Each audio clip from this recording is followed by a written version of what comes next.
Good morning, dear students. Today I am present with the poem The Road Not Taken, composed by a great American poet, Robert Lee Frost. Robert Lee Frost was born in San Francisco and he died in Massachusetts, USA. Robert Frost was basically a farmer, then a teacher, then a poet.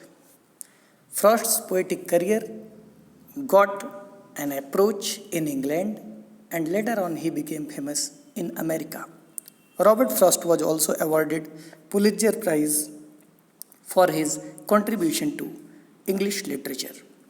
The poems he has composed describe nature, career, and different walks of our life. Basically, Robert Frost has written poems belonging to countryside. The Road Not Taken is a poem associated with the career of man. This poem is defined in various ways. It has many unclear meanings. This poem is popular all over the world as a poem for career counseling. A clear meaning of the entire poem, one meaning of the entire poem cannot be sorted out. The Road Not Taken belongs to the personal life of Robert Frost. There was a friend of Robert Frost whose name was Edward Thomas. This Edward Thomas and Robert Frost used to go on walking in England. Sometimes, when they went for walking outside, Edward Thomas had the same kind of complaint. His complaint to Robert Frost used to be that they hadn't chosen another way. That's why they had left something special. Edward Thomas always felt sorry for not choosing another way, but it was impossible for them to travel two roads at a time, to go on two paths at a time, because one human body cannot move on into two directions. So that was an episode associated with Robert Frost's personal life, that his friend Edward Thomas was always confused about selecting the way to walk, selecting the way to move. Okay. This poem was light-heartedly written. It was not very seriously written as much as it has become famous now. But presently, the readers, have taken it very much seriously. They have started associating with it with the destination of our life, with the aim of our life. Now, I am going to explain to you the text of the poem. Try to understand in the best way possible. Now you see, the name of the poem, the title of the poem is The Road Not Taken.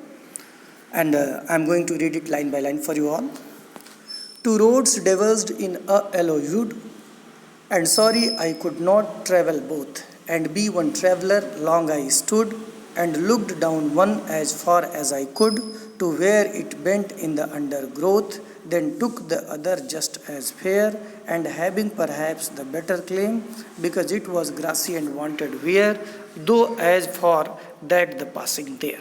Now you see, the poet tells us about a situation. Once upon a time, the poet was standing in a beautiful forest. A yellow wood explains a beautiful forest of yellow color. The poet was standing there. It was a forky road, the road which had two directions. Now the poet was confused about leading the path, going to the path, to which road he should go. The poet writes here, two roads diverged in a yellow wood. It means there were two roads. They were bifurcated into two directions in a yellow wood. And sorry, I could not travel both. And the poet was unhappy to see that he could not travel both the roads at a time.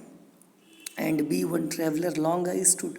For a long time, the poet kept on thinking over that, how to go on both the roads at a time. And finally, he determined it was impossible for him to go on both the roads at a time.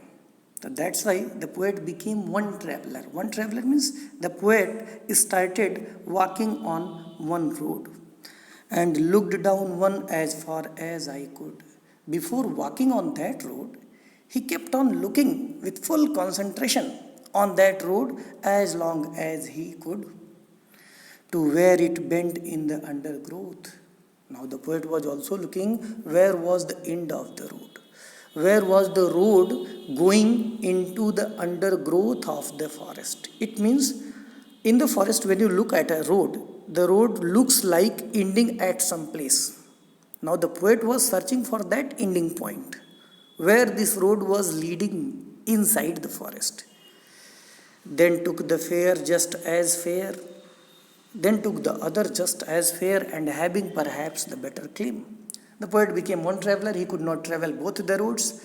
First he saw one road before walking on that, and now he decided that he would go on the second road.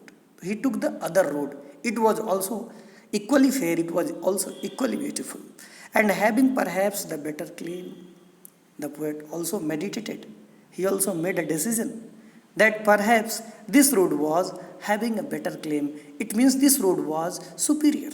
It had better chances because it was grassy and wanted wear. The second road on which the poet started walking, this road was grassy. People hadn't traveled upon this road.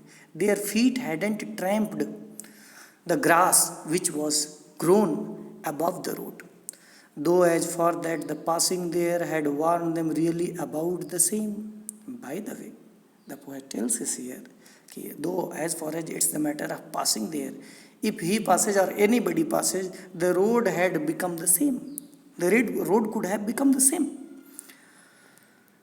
And both that morning equally lay in leaves no step had trodden black.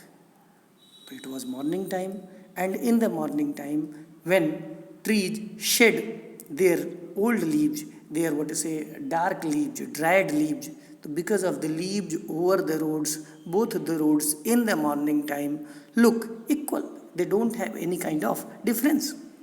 Oh, I kept the first for another day, yet knowing how way leads on to way. Now you see, the poet selected the second road, and he kept the first road for another day, that he would go on the first road someday else. Yet knowing how way leads on to way, I doubted if I should ever come back. But the poet knew it very well about the fact that it was not always possible to come back to the first road. I shall be telling this with a sigh, somewhere ages and ages hence, two roads diverged in a wood, and I took the one less travelled by, and that has made all the difference. The poet that time was very much confused, and he made a conclusion that he was ready to go on the second road. He would not go on the first road, and in coming future, in coming years of his life, if anybody questioned him why was there such a kind of difference in his life, so he would explain to the people that he had not chosen the first road, he had chosen the second road. That's why this kind of difference was there in his life. It means the poet did not select the first road, he selected the second road, and he was sad about it that he could not travel on both the roads of his life. Dear students, I gave you line by line explanation of this poem. Symbolic significance, symbolic explanation of this poem will be uploaded by me in my next lecture. It was a verbal meaning of the poem.